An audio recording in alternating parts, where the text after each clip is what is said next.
안녕하세요, 진쌤입니다. 오늘은 저번 시간에 이어서 대안학교의 단점에 대해서 좀 살펴보겠습니다.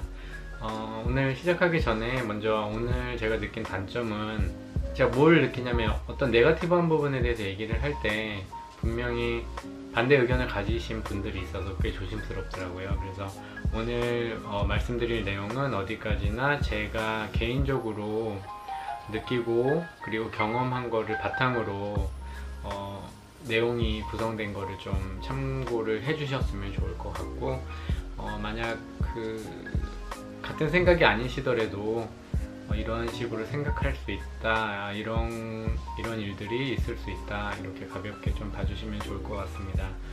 대안학교의 장점은 무엇보다 한 단어로 표현하자면 좀 자유로움 같은 거를 예를 들을 수 있을 것 같은데, 단점도 이와 관련해서 거기에서 오는 어떤 단점일 수 있지 않을까 싶어요. 먼저 아이들을 놓고 한번 보면 일반 학교에서 적응이 힘든 아이들이 오는 경우를 아마 99%라고 생각을 하면 될 것 같아요. 왜냐면 일반 학교가 크게 문제가 없으면 대안학교를 처음부터 생각하시는 분들은 아마 없지 않을까 싶은데요.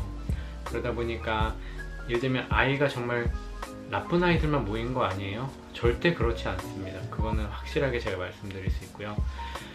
기존 학교의 시스템이 너무나 싫어서 적응하고 싶지 않은 아이들이나 적응할 수 없는 아이들, 적응할 수 없었던 아이들이 모인다고 생각을 하면 되는데, 그 의미가 아이들이 나쁘다라고 볼 수는 절대 없는 것 같고요. 제 경험상으로도 아이들이 정말 좋은 아이들이 많이 모이니까 그 부분은 안심하시고 생각하셔도 될 것 같고, 일단 아이들 같은 경우는 개성이 너무나 강한 아이들이기 때문에 그 안에서 그 개성이 강한 아이들이 모였기 때문에 정말 다채로운 느낌을 주기도 하지만 그런 부분들이 부딪히는 경우도 꽤 자주 발생하거든요. 일단은 개성이 강하다는 의미 안에 여러 가지 어떤 성형적인 디테일을 제가 이렇게 묘사할 수 있겠지만, 기본적으로 일단 아이들이 자기 주장이 좀 강해요. 그래서 그런 부분에서 부닥치는 아이들이 많고, 그러면 대안학교 다니는 아이들은 모두 자기 개성이 강하고 자기 주장이 너무 강한가요? 라고 하면 그렇진 않습니다. 하지만 일반 학교에 그냥 평범한 분위기상으로 아이들을 판단을 해보면 확실히 개성이 강하고 자기 주장이 강한 아이들이 많이 모이는 것 같고, 대신에 자기 주장이 강한 만큼, 그리고 아마 그 말씀 드렸어요. 아이들이 굉장히 좀 똑똑한 아이들도 많이 있다고. 근데 그런 생각이 들어요. 확실히 일반 시스템에 순응하고 싶지 않은 아이들이 많이 모이거든요. 근데 그런 거를 불만으로 가지는 아이들은 단순히 적응하기 힘든 아이들 뿐만 아니라 그 시스템을 정확히 자기 나름의 분석을 통해서 정확하게 들여다보고 그게 싫은 아이들이 많아요. 그 의미는 뭘까요? 아이들이 확실히 똑똑하다는 이야기거든요. 그거는 학교에 중간고사 몇 등, 기말고사 몇 등의 의미가 아닌 정말 머리 자체가 아이들이 좋다고 생각하시면 되거든요. 아이들이 확실히 개성이 강하고 똑똑한 아이들이 많기 때문에 거기서 자기 주장이 강한 그런 분위기가 형성이 되고, 그렇다 보니까 이제 부딪히는 그런 일들이 좀 많이 생기는 것 같아요. 하지만 대안학교 시스템 자체가 유연성을 기본적으로 깔고 있기 때문에 그 부딪힘을 또 하나의 아이들이 성숙할 수 있는 그런 시스템으로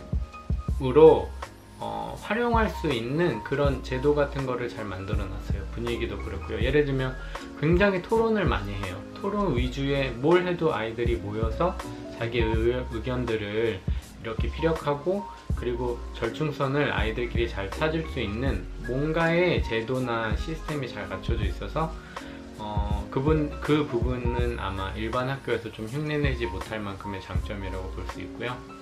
그래서 지금 단점 얘기하다가 얘기가 좀 두서없이 이렇게 진행이 되고 있는데, 다시 정리를 하자면 개성이 강한 아이들이 많이 모인다. 그래서 거기에서 어떤 부딪힘이 있을 수 있다.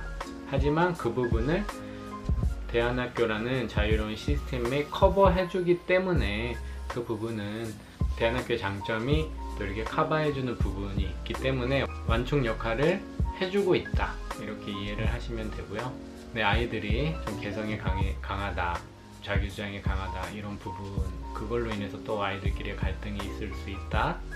하지만 그 대안학교의 제도가 그 부분을 잘 커버해주고 있다, 이거를 하나 얘기를 드리고 싶고, 또 하나는 이제 선생님들에 대한 단점이라고 할까요? 제가 느낀 거는 일단은 선생님들의 스펙이 꽤 중요해요. 그래서 대부분 일선 학교에서 교사를 하시는 정식 교사분들이 들어오시는 경우도 많고, 관련 그런 카테고리에 꽤 좋은 커리어를 갖고 계신 분들이 선생님으로 오시게 되는데, 지금 말씀드리는 단점은 저와 제가 가르친 아이들과의 커뮤니케이션을 통해서, 그리고 제가 개인적으로 느낀 걸 통해서 판단을 한 그 단점이 되겠는데요. 대안학교 아이들이 뭘까요? 일반 학교의 시스템이 싫어서 온 아이들이잖아요. 근데 선생님들은 어떻게 될까요? 선생님들은 일반 학교의 시스템에 잘 적응을 한 선생님들이에요. 그러다 보니까 아이들을 이해하려는 마음은 있으나 이해할 만한 경험을 갖고 있지 않으세요. 크게 아이들처럼 학교 생활을 하셔보지 못하셨을 테고, 왜냐면 그런 커리어를 갖추려면 일반적인 그 엘리트 코스의 학교 그리고 학교 생활을 하신 분들이 대부분이실 테니까요. 그래서 그 부분이 좀 안 맞는 것 같아요. 그래서 제가 교무회의 같은 거, 이전 대안학교에 있을 때 교무회의 같은 데 가면 선생님들이 힘들다고 하소연하는 경우가 너무나 많았고, 심지어 우는 선생님들도 계셨고, 심지어 아이들을 원망하는 선생님들도 계셨습니다. 물론 그분들이 선생님으로서 자격을 갖추고 있지 못하다라고 볼 수는 없고, 대신에 아이들을 이해하는 부분에서 자신의 경험이 부족해서 일단은 그냥 진짜 간단하게 설명을 드리면, 내가 직접 겪었으면 그 상황을 겪고 있는 아이를 이해하기가 굉장히 쉬운데, 내가 겪어본 적이 없는 그 상황을 이해하려고 하다 보니까 결국에는 머리와 가슴으로 노력을 하지만 완벽하게 이해하기는 좀 쉽지가 않은 거죠. 그래서 그 부분에서 아이들과 학생들이 또 다른 갈등이 많이 빚어지는 경우를 봤거든요. 그래서 그 부분도 어떻게 보면 단점이라고 볼 수 있을 것 같아요. 그 선생님들은 결국 대안학교에서 그러니까 대안학교 측에서는 학부모님들에게 우리 학교의 커리큘럼이나 시스템 자체가 뛰어나다라는 걸 보여주기 위해서 결국에는 선생님들을 뽑을 때 커리어 위주로 뽑게 되는데, 그 커리어 위주로 뽑다 보니 대안학교의 학생들과는 전혀 어떻게 보면 다른 세계에 있는 선생님들을 뽑을 수밖에 없는 거죠. 그래서 하지만 그 선생님들은 두 가지는 갖추고 있겠죠. 하나, 커리어. 그리고 또 하나, 열리고 이해하려는 마음. 근데 이제 그걸로는 많이 부족함을 또 느낄 경우가 생기게 되더라고요. 그래서 그 부분에서 조금 아쉬움이 좀 있는 것 같아요.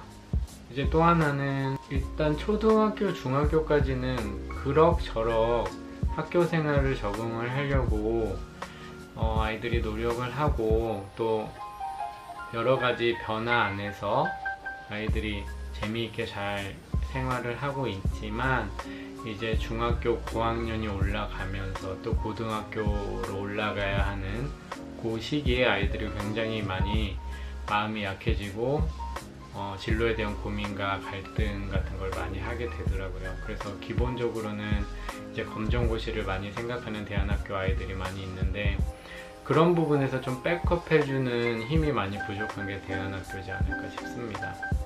그래서 오늘은 여기까지만 말씀드리고요. 좀 더 디테일한 부분은 제가 한 시간을 따로 꾸며서 또 자세히 말씀드리는 시간을 가질게요. 얘기하다 보니까 제가 항상 시나리오를 크게 준비를 안 한다고 말씀드렸잖아요. 디테일하게 조금 정리를 더 하면, 오늘 조금 굵은 카테고리로 대안학교의 단점을 얘기를 드렸는데, 제가 대안학교 생활을 하면서 좀 겪었던 그런 경험들을 조금 더 구체적으로 예를 들어서 좀 설명을 드리면 또 한 단계 자세하게 대안학교에 대해서 좀 들여다볼 수 있는 시간이 될 것 같습니다. 그래서 제가 대안학교의 단점은 1, 2편으로 나눠서 한 편을 더 꾸며보도록 할게요. 오늘도 시청해주셔서 감사합니다.